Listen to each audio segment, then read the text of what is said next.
What's up guys, Houndish here. Today we're jumping in with Destiny 2 news, updates, Bungie news, maybe some drama, and a bunch of other stuff. So firstly, Bungie clarifies some things about trials, as well as new issues in the Dawning, a couple of warnings related to potentially losing loot and rewards, so they're worth mentioning. Otherwise, Joseph Cross, who was the art director for Marathon, has left Bungie. That is following the horrendous art theft situation earlier on in the year. So we'll talk about what's going on there, a bit of Renegades cheese as well, which might help you get the Renegade title. Plus we have a preview for Arms Week, which is the next event coming to D2 with some pretty wild weapons and new exotic mod capabilities. So we'll round it up in the video. If you enjoy this one, a rating really does help us out on the channel. But now let's get into it.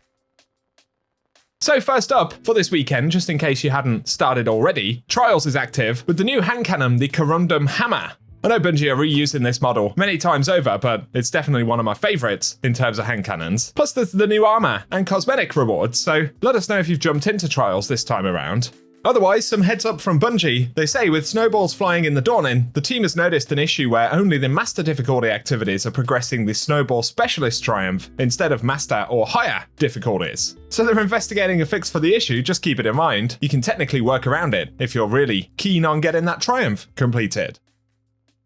In other Bungie news here, Marathon's franchise art director Joseph Cross has left Bungie by choice, and we're really focusing on the Bungie news part of this here. You'll remember earlier on in the year, Bungie had the whole drama about stolen art, which they've now settled with the original artist, so they've come to some kind of solution there. But with all of the press for Marathon in the last week, players did notice that Joseph Cross was not really present, and this has been confirmed by Kotaku initially. And then Joseph Cross said, "I'm incredibly proud of the visual world we built for Marathon. Getting support at this scale for something a bit different is rare, and the art team at Bungie is the best in the biz. I'll be playing the game as a fan with all of you. Massive thanks to everyone who supported us through all of it."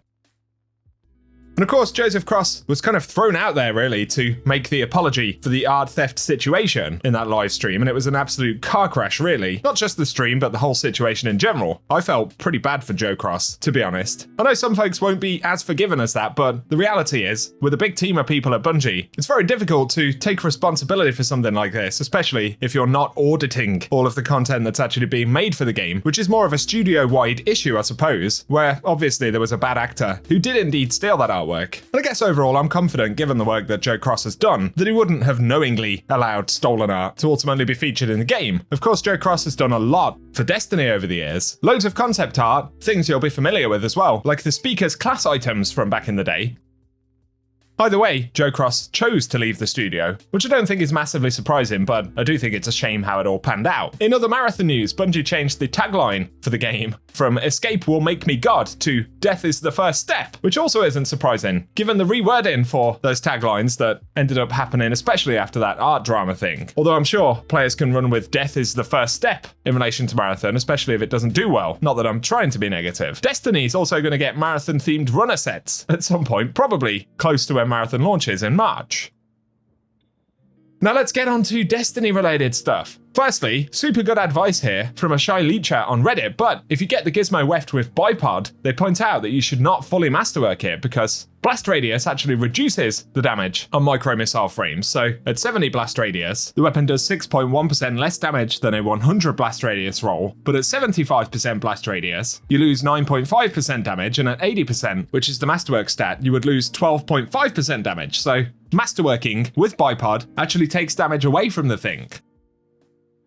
Other heads up in relation to the Dawning, but sometimes players report that they lose materials like enhancement cores. This is from the inventory tab, and one of the reasons this can happen in the Dawning is that obviously if you are baking a load of Dawning cookies and receiving Dawning gifts, sometimes it will actually push items out of your inventory and into the vault. So if you feel like you've lost any important currency, it's worth checking the vault, as it may have been pushed out if you're doing a hell of a lot of baking. There's some other interesting items for the Dawning which I don't think are going to make it into the game, but there's one here called Edgy Gift Exchange, which at some point Bungie were working on actually having to reward us things like the Zephyr, Cold Front, and Stay Frosty from previous years. And there are placeholders for those weapons updated for this season as well in the database, but they're still classified. I would assume we are not getting them.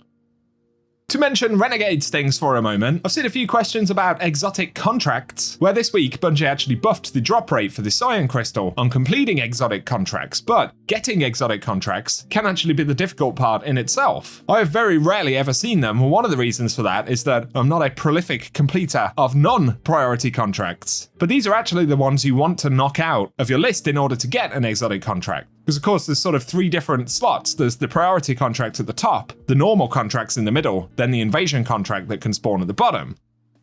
So the 3 non-priority contracts are the ones you actually want to complete to get rid of for a chance to get exotic contracts, if that makes sense. So do that if you're still after the Cyan Crystal, and hopefully you'll have some luck. I've also had some questions about the Renegade title, because I unlocked that in the 2nd week of Renegades. Obviously, playing the game a lot is the main way to get it. Some of the objectives, like get all of the Praxic Blade upgrades, obviously require things like the dungeon to be completed a lot of times, with the completion of all of the quests and secrets to unlock all of the mods. That's the route I went, but you do have other options like collecting all of the voice tapes or ghosts that are hidden in Renegades content, which can kind of be alternative objectives, I suppose, versus things that you might not do, including the legendary campaign, for instance. There's also an objective to complete the Glory Beyond mission in 15 minutes, which is very difficult to do without cheese because there are a lot of steps in that mission where you're just kind of waiting around, so it's incredibly tight. But there's a checkpoint when you get to the Premier Loom fight, and if you wait till you reach that checkpoint and then restart the mission from that checkpoint, you can actually kind of cheese it and just finish the final 2 encounters in 15 minutes instead of the entire run. So that's another tip for the Renegade title for any folks who may be working on it. Our final mention for today is the return of Arms Week. Bungie have said this will come in January. It's going to be mid-January or later, as Bungie won't be back with any updates until after the 8th of January, so Arms Week will probably be after the 13th, where they're going to be focusing on bows, and we'll get a new weapon called the King Orfeo. We've spoken about this a few times. There are some nice perk combos, things like Archer's Tempo and Mega Neura. That's one I'd be kind of excited to try on this. But as always for this event, there'll be quests that award us with volatile weapon mods. So some of those mods include things like Jump Shot, where drawing the weapon while in midair triggers increased damage, faster draw time, improved target acquisition, and dramatically faster movement speed for a short time, or until you touch the ground. As we saw with Arms Week before, these mods can be incredibly strong. There's also shatter shafts, and arrows and bolts split into several projectiles after a short distance, so if you're firing this at groups of enemies from range, that could be pretty bonkers. Additionally, there's Tungsten Bowstring, and this deals increased damage at the cost of draw time and handling, but releases an elemental explosion matching the weapon when fully drawn, and kinetic weapons release a burst matching your equipped super.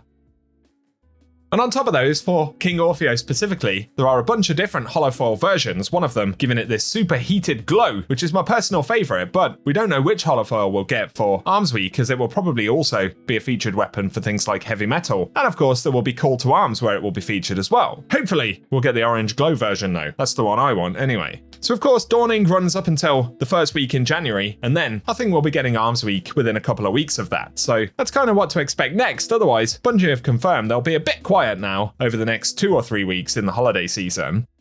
But I'll keep you posted if we get any important updates nonetheless. For the moment, that's what we have to speak about. So, if you've enjoyed the video today, a rating really does help me out. Also be sure to get subscribed and I'll keep you up to date with everything related to D2. But otherwise, thank you very much for tuning in. Say something frosty for the algorithm down below. That would very much help me out. Otherwise though, I hope you guys have an awesome day.